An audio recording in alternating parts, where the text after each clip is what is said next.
we looked at was all multiplying and dividing fractions, right? And basically we're looking for stuff to cancel. Now today gets a little more difficult because instead of multiplying and dividing rational functions, what are we looking at doing? Adding and subtracting fractions. Now the thing that I want you to write down here first is this. Okay. Your factoring calculator. Factoring calculator is going to be big again, right? So what's the name of that calculator again? Yeah, you're doing that math top of it again. So that factoring calculator is going to be important. All right. Maybe at the top of this, I'll have you also write this down as well. I sent out the new big ideas. So big ideas, called Big Ideas Learning. The new section is 6.4. That'll be due Friday at 11:59, so Friday night, okay? I already sent that out to you, so you might want to get into that. I think it's like 6 or 7 problems. It's not a lot, okay? Okay, kids. Just jump into a free page here. Guys, when you multiply fractions, you have to have a common denominator.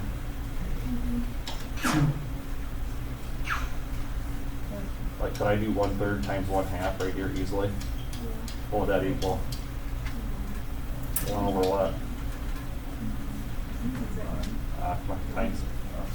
Okay, now, difference here today then is this. What if I start doing 1/3 plus 1/2? What do we have to establish if I'm going to add fractions?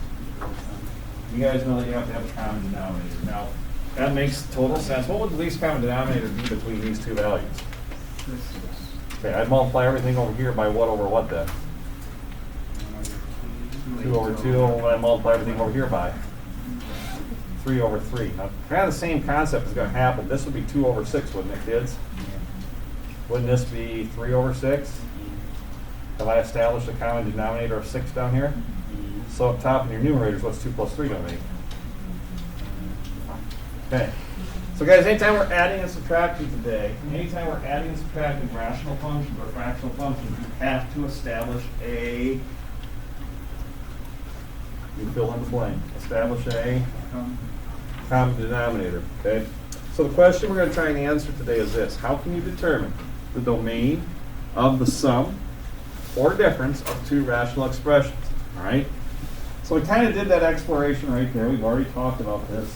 Anytime for that exploration, kids, anytime you're dealing with adding fractions, you must establish a what? You must establish a common denominator. Always want to establish a common denominator. Once you've done that, then you can either add or subtract the numerators. That'll get you to where we need to be. Okay? Now, goals then to establish what we need to understand today. We're going to add and subtract some rational expressions. That's everything that we're doing. We're also going to look to rewrite rational functions. And then this one here, this one's kind of a tricky one. Simplify what's known as a complex fraction. And we'll talk about what that means here as we go through stuff. But those are really things that we're trying to accomplish today. Add and subtract rational expressions, rewrite rational functions, and simplify complex fractions. Okay? Well, guys, what the heck is a complex fraction?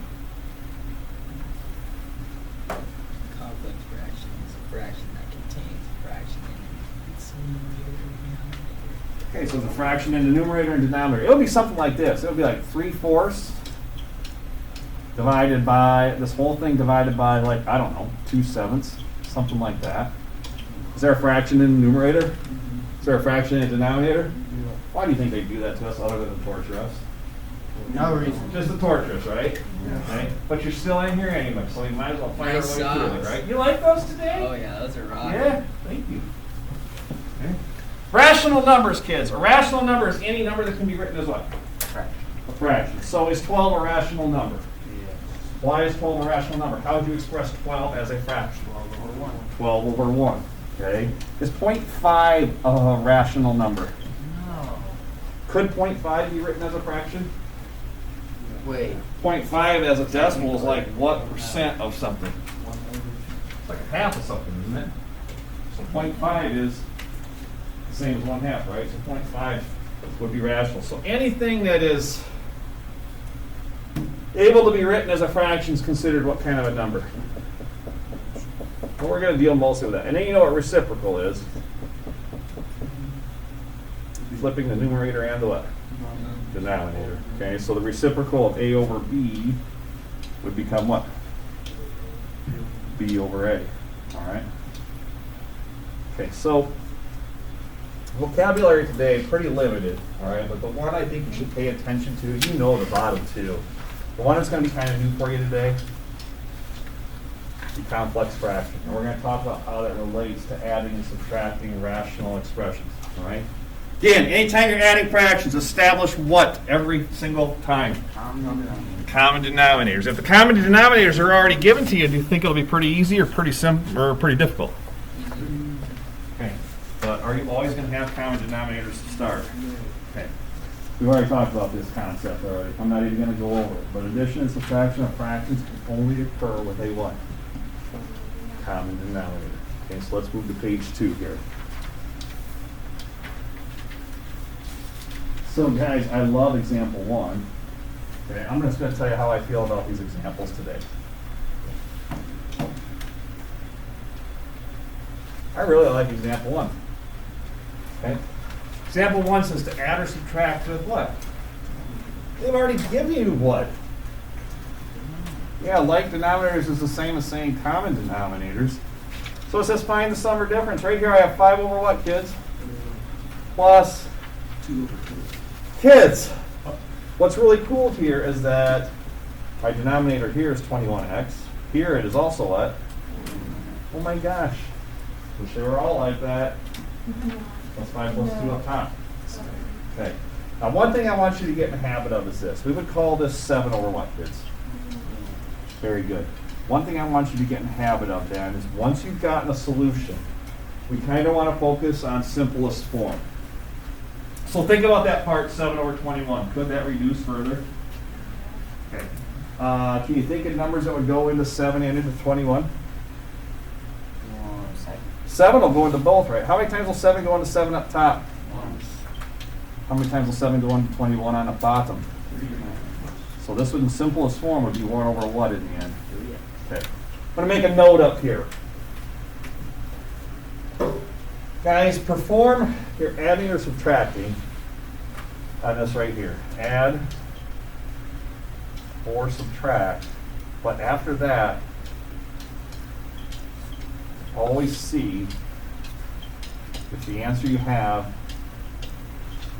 can be simplified.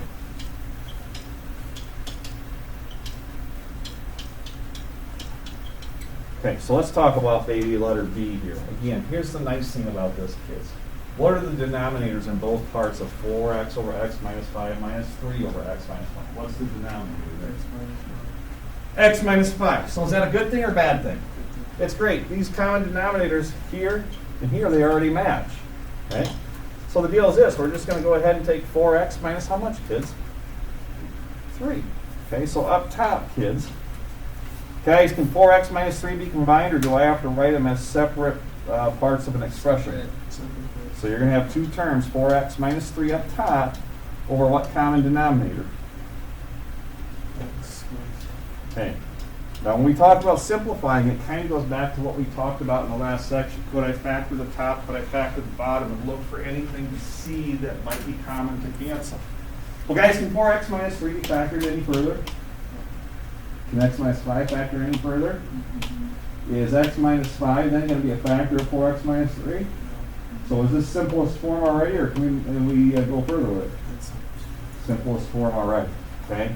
So guys, I don't doubt that you understand how to do these when you have a common denominator. Okay. It's pretty simple, isn't it? Okay. The part that's going to be tricky is when they start to what?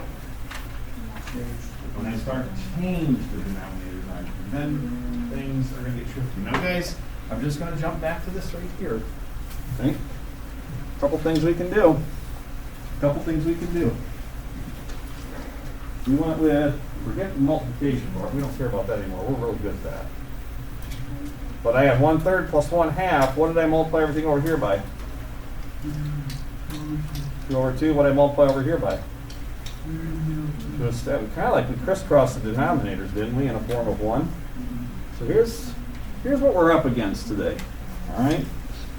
Let me see how I feel about these in example 2. Oh, boy. Okay? Here's how I feel about this in example 2.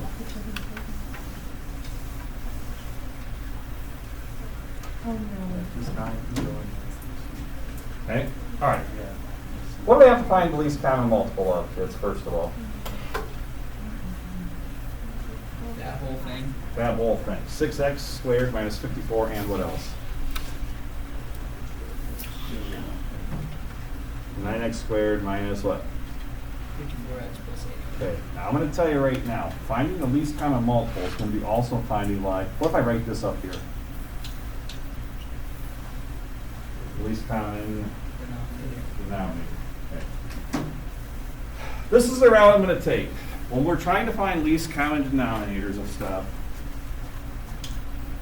this is where your factoring calculator is going to come in.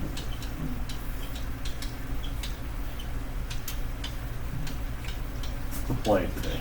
So let me pull this open real quickly. Okay? Let me pull this open real quickly. I'm not going to have you spend time factoring today because we've got the resources to do it. So an online calculator's in the resources here, friends. We're going to go all the way down to which calculator? Yeah, it's the Math Papa one, but it's titled what here, kids? Factoring calculator. I'm going to open this up. Okay?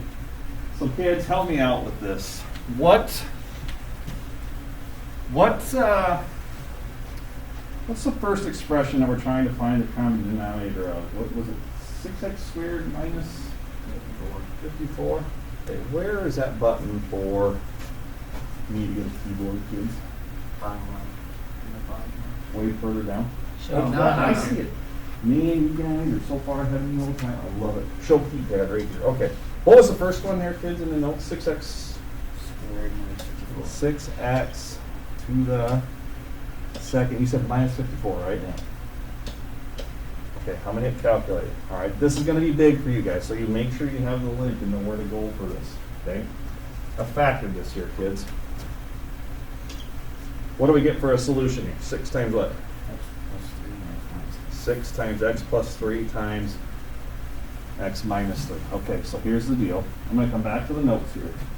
How do you find the least common denominator? I'm going to kind of make a T-chart for this here, for least common denominator. Okay. The part that is 6x squared minus 54, they just said factored into 6 times x minus 3 times x plus 3. Is that correct, kids? From our factoring calculator? Do you agree with that? All right. If I factored the 6x squared minus 54, I might want to take a look at factoring what else? and 9x squared minus 54x plus 81. Okay, so let's see what that does for us. So I'm going to jump back in here. Okay. I want to get rid of all of that, so.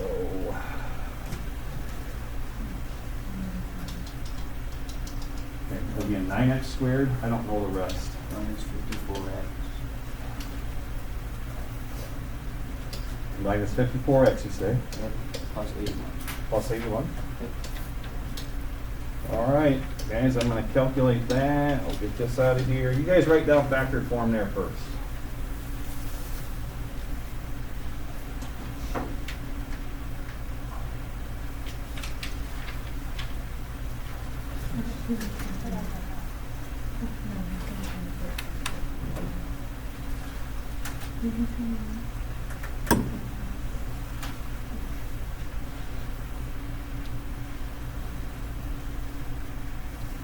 You guys good there? Okay. I'm going to make life pretty easy on you as best I can. Okay. Now, guys, I'm going to come back and this is the part I want you to understand about least common denominator and understanding if you're in simplest form when you're in the end. Okay. You guys got that written down? 9 times x minus 3 times x minus 3. Okay, Chris, here's the deal.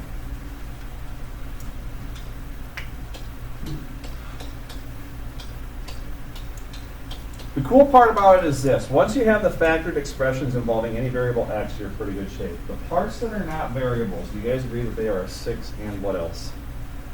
A 9. Okay, I'm going to rewrite this as a product of primes. So in other words, like if I had to break 6 down into a product of other numbers other than 1, what would 6 break down into? What times what? 2 times 3, right? Okay, can I break the 2 down any further? Can I break the 3 down any further? So here's what I'm going to choose to call this down here. I'm going to put a little bullet point. This bullet point is going to be interesting for you. 2 times 3, that's my what value? Okay, and then times what else, kids?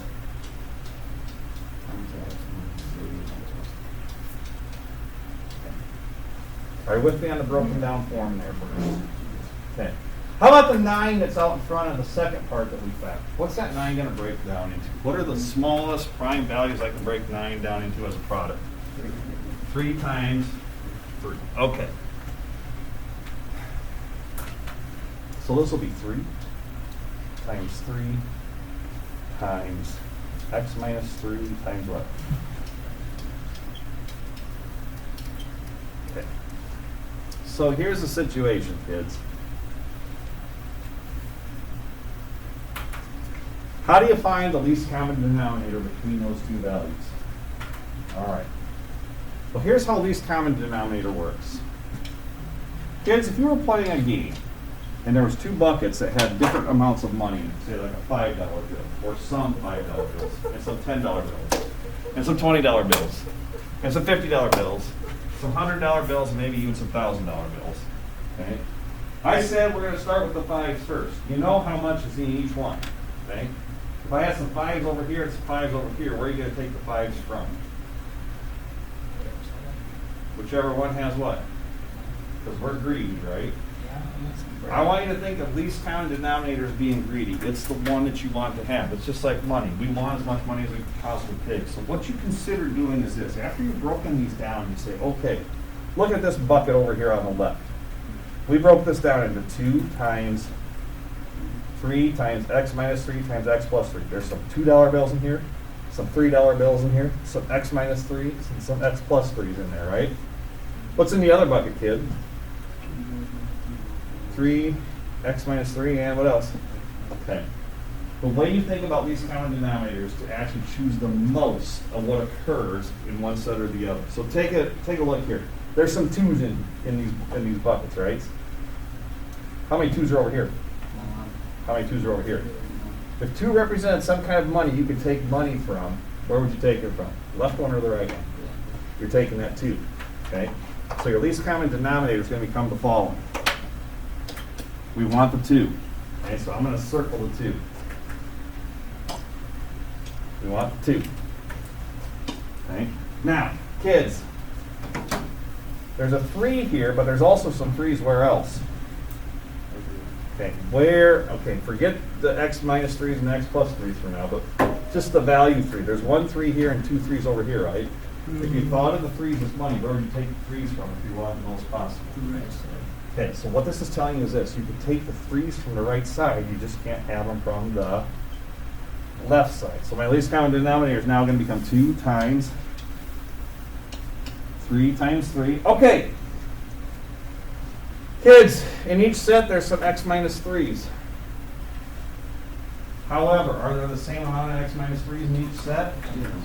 Where are the x minus 3s abundant at? The right side. There's 2 of them over here. Only what? Okay, I can only choose the x minus 3s from one bucket, so I'm going to take as many as possible. So I'm taking both of these, which means what, kids? You can't have that. Okay, so least common denominator is now 2 times 3 times 3 times, I'll squeeze it up here, times x minus 3 times x minus 3. What else is left to choose from, kids? Can I take the x plus 3? I sure can, because we haven't taken it yet, and there's none to choose from over here. Okay, so least common denominator for this. Help me out, kids. What's 2 times 3 times 3? 18. How many x minus 3s did you have? How many x plus 3s did you have? That there would be your least common denominator. Okay? Now, that's a lot of work to get that, isn't it? Okay. My goal is to help you make life kind of what?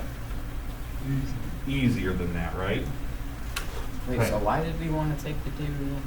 Okay, why did we take the 2 out front here? Okay, you understand that 6 broke down into 2 times 3, right, Chase? Yeah. So we said there's a 2 over here, but are there any 2s over here? So if we treated each separate part like money, and we want the most amount of money possible, knowing I can only choose different denominations from one bucket or the other, or one side or the other, I'm taking this 2 over here from the left because there are none on the right here. Make sense to you? Yeah. Okay. And then what you do is you try it. Now, guys, the hard part about this is when you want a good common denominator right here, they would probably tell you, go ahead and multiply all that out right now. Okay? I don't really want to do that. Okay? I don't really want to do that. So here's what we're going to look at doing today. Okay? Do you understand the concept first? What did we use to break both of these down? Factoring calculators. And again, when you get like these 6 and 9s, you can't just leave them as whole number 6. You got to see, can I break them down further into a product of primes? We did that. 2 times 3 and what else? 3 times 3. Okay? So here's what I want to make life, or how I want to make life a little easier for you. Okay? Anytime we start adding stuff like this, I think it's in your best interest to do this. Okay? I think this is what I think is going to work easier for you. Oh, I spelled that wrong. Crisscross and make you. Okay, you're too young. Jump. Oh, who said that?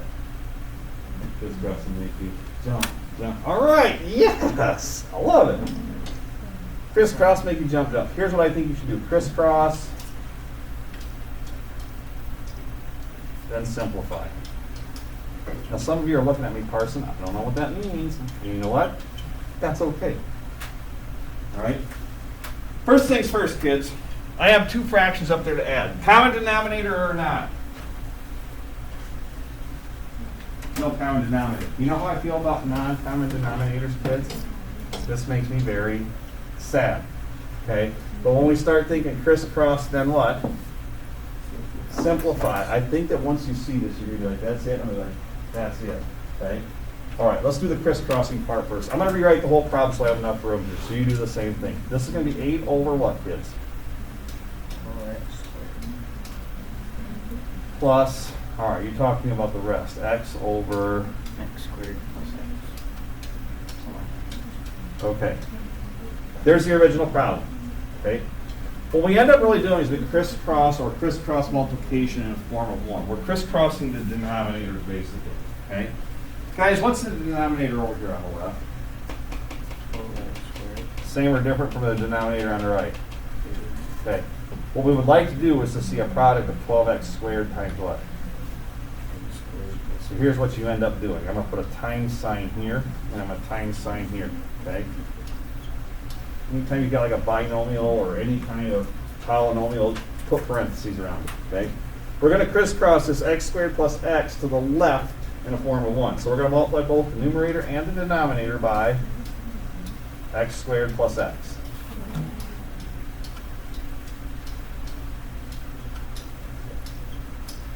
So what do you think I'm going to choose to do to the right side of this function? X squared plus X. Okay, be careful here. Don't I already have x squared plus x here? Down in the denominator, I'm going to have 12x squared times what here? I want the same thing over here, so I'm going to crisscross the 12x squared to the other side. So basically, this denominator is going where? And this denominator is really going over where? Okay, so I'm going to get rid of those goofy signs. It looks like a football diagram now.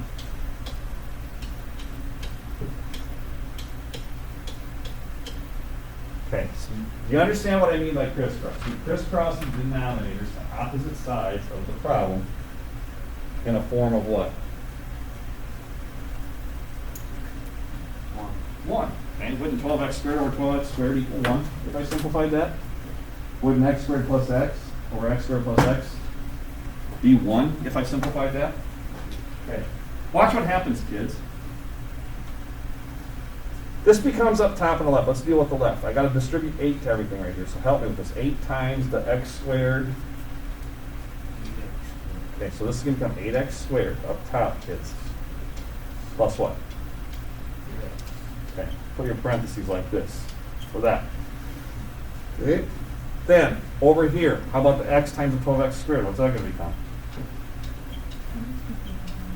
12x to the left. Okay, then the bottom. That was the top right part.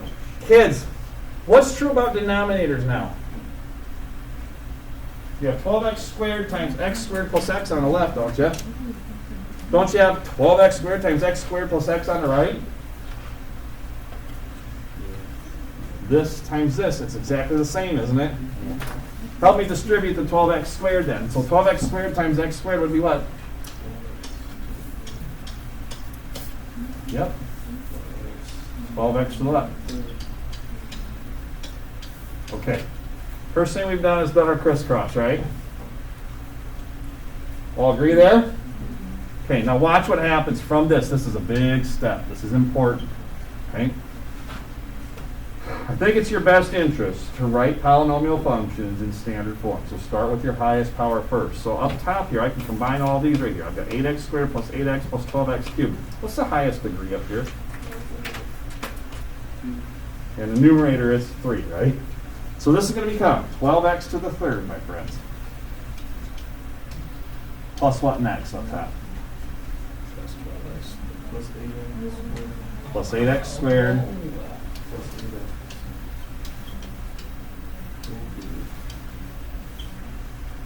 12x to the fourth plus what? Now, here's the situation, kids.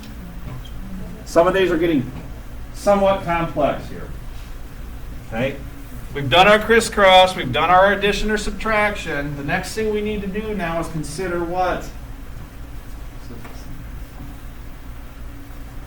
Okay, so let's do that. I don't know how to factor the top, and I don't know how to factor the bottom, but I know who does. Okay? And I could make you factor these. Why would I do that when we've already done that before, right? Okay? All right, you guys tell me what to type in for the numerator part so we can simplify that. So let me find this. Let me clear this out. All right, I'm listening, kids. What's the top? 12x to the what? Okay, I'm typing in a numerator. We're factoring the numerator right now. 12x to the third. Plus 8x squared plus 8x. Okay, I'm going to factor this. You guys okay with that? You guys write that down right there. 4x over what? Or 4x times what?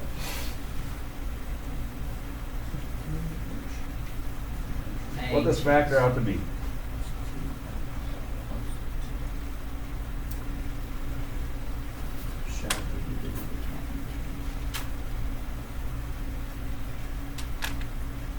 Okay, you guys got that down? You can recite that back to me? Yeah. Okay, so when I did that right there, kids, what did the numerator factor down into here? 4x. So this equals 4x times, all right, I'm listening. 3x squared plus 2x plus 2. Okay, are you with me on that part? Okay. What do I need to consider factoring next?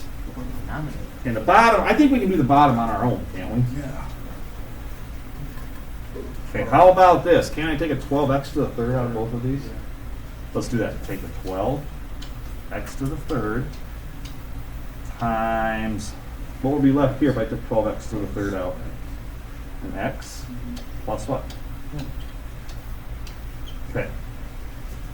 All right, we've done the factor. And maybe I should call this crisscross. I should probably put in here factor both the numerator and the denominator. And then what? Okay, look at this part, 4 over 12. Did 4 over 12 go further? Where'd the 1 come from? Okay, back up. Where'd the 1 come from?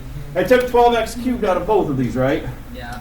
So 12x cubed times what would make that 12x cubed again? Oh, okay. You cool with that? Yep, Okay. that makes sense. Friends, look at the parts in parentheses. Are there any parts in parentheses that are going to cancel them? No. You got what you got there. Well, look at the part 4x over 12x cubed. Could we do some things there? How about the 4 over 12 part? You can make it Make it what? 1 over 3. So let me give myself some room I didn't get myself. here. Sorry about that. You guys forgive me? Possibly.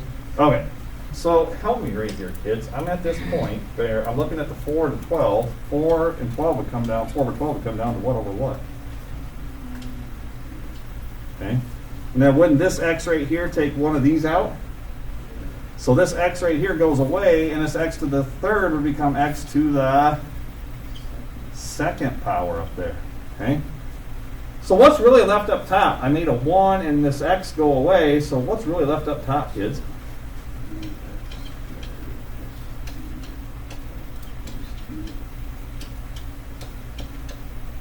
Over, okay, I've got 3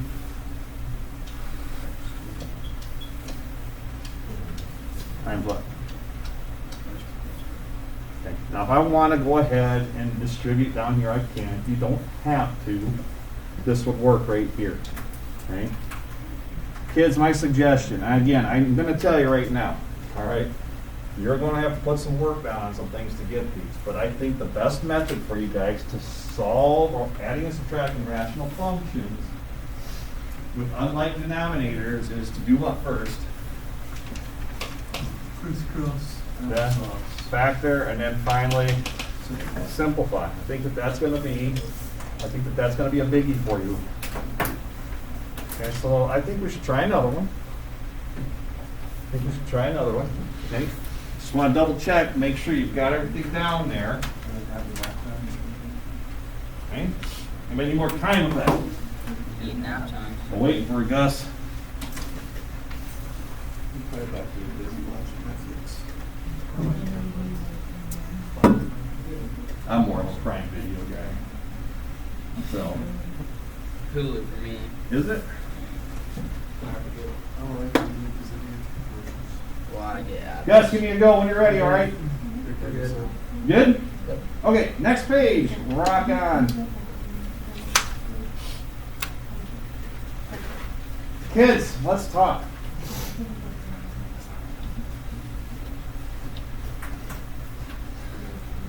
Subtracting with what here, kids? Unlike denominators, okay? Now, Crisscross. I could crisscross again, okay? You want to crisscross this again? Well, what's the other one? You want to see the other way? Yeah. Okay, now, I'm going to tell you right now, crisscrossing works 100% of the time. The other way may not work 100% of the time, okay? But can I tell you what the giveaway is to make it work? To see the shorter version? Okay, here it is. If you ever see quadratics like this, or you think, see this quadratic right here? Could you factor this down right here, kids? In other words, two numbers that add a -3 and times the 2. What would those numbers be? Both positive or both negative? So, if I understand you correctly, Chase, you're saying, okay, this x squared part, think about factoring that again. I could call this 5x minus 1 up top. If I factored the bottom right here, this would factor into x minus 2 times what? 1, right? Oh, yeah. Okay, you agree with that? All right, now let me show you the next part of this.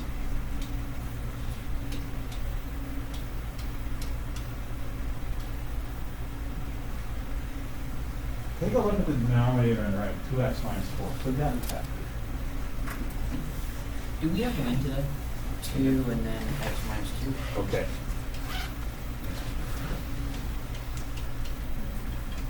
Okay, you want the shortcut to this?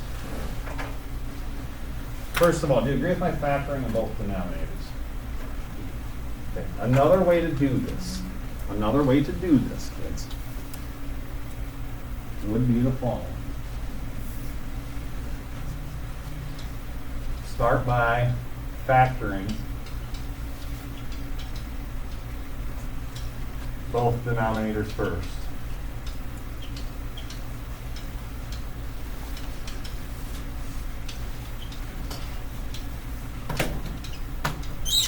Start by factoring both denominators first. Right? We've done that, haven't we? X squared minus 3x plus 2 is now x minus 2 times x minus 1. Okay, we've looked at factoring long enough, that should be pretty easy. 2x minus 4, I could take a 2 out of each term down here, couldn't I? Kids, once you factored that, take a look around and ask yourself, is there anything that's common in both denominators so far? X minus 2. Okay, this x minus 2 right here is common with this x minus 2 right here. Okay? So the way you think about it is this. Okay? X minus 2 is with what over here? X minus Okay. If I've got x minus 1 over here in this denominator, what do I need in this denominator over here? So what we do is we multiply both sides by x minus 1 over x minus 1. Okay? Now, that's one way of doing it. Okay, do I have x minus 2 and x minus 1 in both denominators now? What's missing from one of the denominators that's present in the other? So I better multiply the left fraction by what over what? 2 over 2. Okay? So you're telling me right here, I need to multiply everything here by 2 over what? And everything over here got multiplied by what? X minus 1. Okay, you don't necessarily need crisscross. If you did crisscross, you could still factor, and it would have worked. I'm just telling you right now that when you crisscross, some of the work will be kind of lengthy when you have to multiply stuff up. Okay, so let's look at it this way. Take a look at my denominator over here on the left. I've got a 2, I've got an x minus 2, and what else? X minus 1. What do I have now over here the way I've set this up? 2, X minus 2, X minus 1. Do all three parts in the denominator match? Yes. Therefore, at this point, the mess that I have up here, and it's a mess, don't get me wrong, it's a mess. But do I have a common denominator now? Let's work the top left up here. We're going to take 2 times what here, kids? Okay, so let's do that. We're going to go 2 times 5x. What's the 2 times 5x? 10x minus 2. That's that first part, right? Oh, lordy. Then it becomes a minus. That's this sign right here. And lordy, help me. Favorite 4-letter F word in math? We've got to throw some stuff out. So help me, friends. We got that minus sign there. Here comes my next set of parentheses. Talk to me. Negative 2x times the x right here when we FOIL. Negative 2x squared. Minus 2x. Careful. Plus 2x. Negative times a negative would be plus 2x, right? And minus x. Minus 1x. Plus 1. Okay, that's that part. Right? And then this is all going to be over the common denominator of 2x. 2 times what? X minus 2. Okay, and I think here's the deal. Leave it like that because, guys, can we figure out some asymptotes really easily or values of x that would make the denominator 0 now? If I wanted to, I could have taken, we only multiplied the left side by 2 over 2. I could have called it 2x squared minus 6x plus 4 if I had taken 2 times this mess up here. But I'm not going to do that. Leave the denominator in simplified or factored form, if you will. Okay? What do we really have to work with now? Really got to work with the top now, don't we? Okay. Now, guys, you got to be careful. Notice how I put parentheses around the left fraction numerator. Okay. And I put fractions or parentheses around the top part of the right hand numerator. This minus sign is going to do what to everything inside the second set of parentheses up top here. Okay. Guys, real quickly, do you agree this in right here, this 2x and this negative 1x right here? Do you guys agree that I could call that, I could combine those two terms right there, right? Yeah. So I'm going to kind of leave it as is, but understand that that's the same as plus 1x right there if I would combine, right? Okay, let me show you what we've got. This is going to become the following. It's going to become 10x minus 2. Okay, here we go, kids. Minus a negative 2x squared would become what? Plus 2x squared. Okay? And then minus a positive 2x would be minus 2x. Minus a negative 1x would make this. and then minus a positive 1 will make this a negative 1 up top. Still all over 2 times what?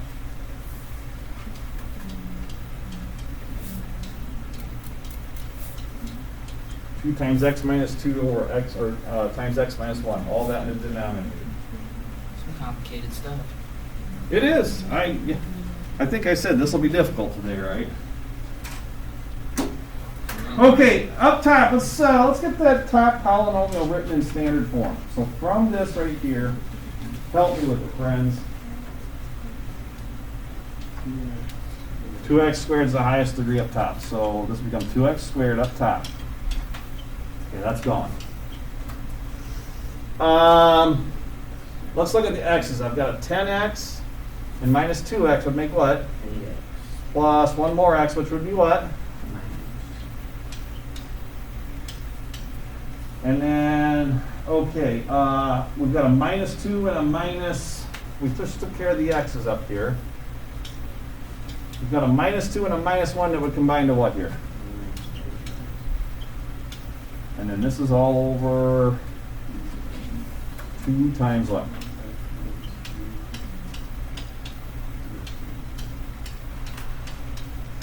Now if you got that far on a quiz or test, that'd be awesome. Okay. That's a mess, isn't it? Yeah. One thing I might want to do when I've got what I think is a final answer is check to see if what can be factored. Should we check and see if we can factor that 2x squared plus 9x minus 3, see if anything else falls out? We probably better. Okay, so what's up top there? 2x squared plus 9x minus 3.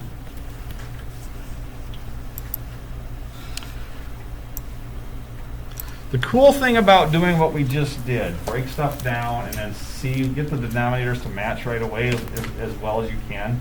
The cool thing about that is once you've established the least common denominator, what did I highlight down there? Doesn't factor. So once you get that far, I would tell you that you're probably in pretty good shape already. You've already got a least common denominator. You don't have to factor anymore. So guys, in the end here, you're kind of just done. Okay? Kind of just done. All right? Now, could I have crisscrossed this again, kids? The answer would be what? You bet. Okay? Are you going to have to pay attention to detail like foiling and stuff like that again, or distributing and stuff like that? Absolutely, you will have to. Okay? All right. I'm still a believer in the crisscross method, but if you want to factor both denominators first and then make, like what we did here, we saw we got an x minus 1 over here, so I got to get x minus 1 over here. That was the form of 1 we multiplied by. And over here we saw that, well, I've got a 2 over here, but I don't have a 2 over here, so we multiplied the left by a form of 2, and we were on our way with it. Okay? Oh, let's see what's next. I think we should try. Is there a blank sheet on the very back side of your notes, kids, at all? Do you have like a page 4? What's this say right here? Do you guys have a page that looks like this for example 6? Okay. Let's do this. Tell you what. I'm going to save the next 2 examples for tomorrow. To talk about. I'm not going to talk example 5 and I'm not going to talk example 6. I'm just going to make a problem up here. How's that sound? Let's do this. Let's go make one up. You guys are going to talk me through this. Okay? Now guys, one thing I'll tell you, I did send out the new online, so you may not want to wait on this. Probably going to get started as soon as possible. We'll do the next 2 examples tomorrow, but guys, give me some sort of a rational function. Anybody think of one? Something over something to start first, kids. Go. 3, give me some x's in there. x 3 over 2x plus 1.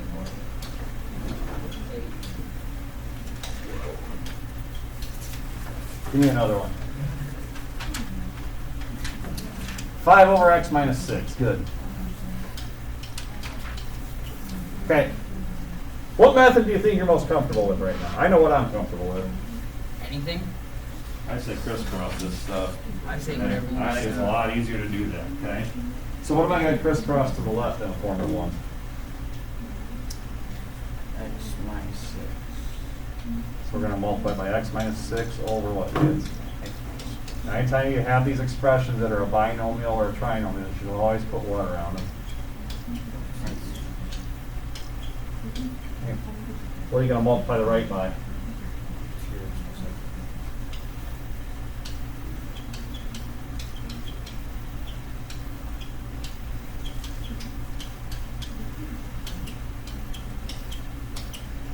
Okay, let's go. Top left here, 3 times, help me. 3x minus 18. Okay, that's that first part. What sign should I bring down? It's between the two fractions, kids. Negative. So minus, and then our next set of parentheses. Help me take 5 times this mess over here, 2x plus 8. 10x plus 4. Okay, so we're crisscrossing. What's my new denominator going to be? What times what? X minus 6, 2x plus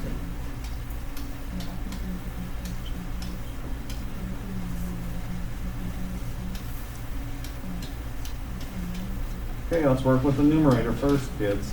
What's 3x? This is going to become 3x minus 10x up top, isn't it? Yeah. Which would be negative. Negative 7x. And it's going to be negative 18. Negative 18 minus 40 would be minus. 58.